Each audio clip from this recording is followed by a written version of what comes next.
So we looked out the window this morning, which was a little frosted. Yes. Which I don't know if that says anything about our heating, but Did you have a window shade down though? Yeah. Well, that's why. The grass was white. And so John was very, very excited. Yeah, I saw it. He just rolled out there like a dog. You know how they roll around when they get really excited about something? I mean, be ready for it.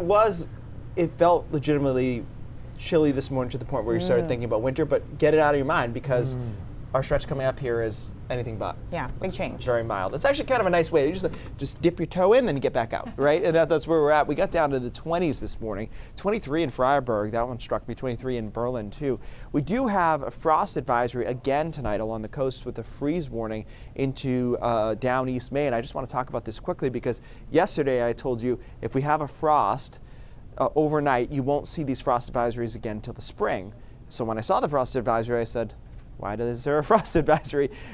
In the text, the National Weather Service explained they're trying an experimental new policy in which they'll issue these frost advisories along the coast until the 21st of October instead of ending them after the first frost. You probably didn't care, but I just wanted to tell you that whole story. Regardless, it's going to be chilly again tonight, but not as cold as last night, about 10 degrees warmer for the most part. We've got some clouds just offshore. Look at them about to kiss the Maine coastline and then kind of slink back here. That's actually part of a bigger coastal storm that is offshore. This is a big storm system across the mid-Atlantic. It is going to miss us, but just a little side note that there's a lot of clouds and rain away from us just offshore. This high is keeping us dry. So tonight's cool, but it's not as cool as last night. I think a lot of us will end up in the upper 30s along the coast, mid 30s inland, about freezing into the mountains. The sun throughout the day tomorrow, though, gets us back to around 60 by tomorrow afternoon. And we talked about this incremental increase in temperatures. Tomorrow is another day where we pick up a few more degrees. We'll do that again on Saturday. So by Saturday afternoon, we should be in the mid to upper 60s and still a lot of sunshine around. At this point, we're about 10 degrees above average for this time of the year.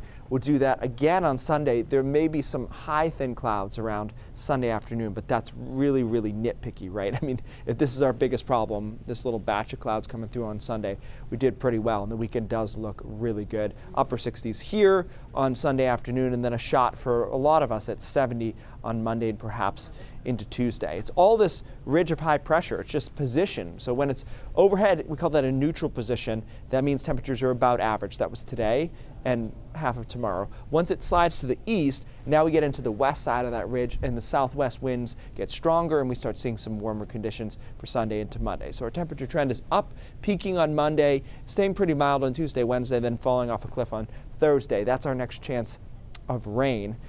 It's striking how many of these weeks we've had this summer and into the fall where there's been 6 or 7 days kind of no questions asked dry. And that's where we're at here. Another 6 days of really nice weather. Warm but not, hot, obviously. Just kind of in a sweet spot here. Just spectacular.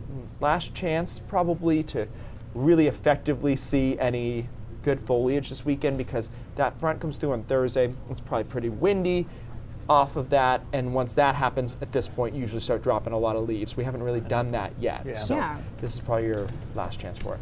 I'm intrigued by the frost change. Why they did it. Yeah. I'm not sure. So they picked the 21st of October because it is 10 days after the average frost date in Portland. So there was a scientific choice there. Yes. So just in case it's late. Right. I would argue that once you have a hard frost, it stops mattering because it's about what you're growing. Right, the impact. But of it's the frost, experimental, right? so shockingly they didn't involve me in this decision. So No, this is they where never we're at. do, I know, they never sadly. call me. Shame. Never call me. All right, Keith, thank you very much.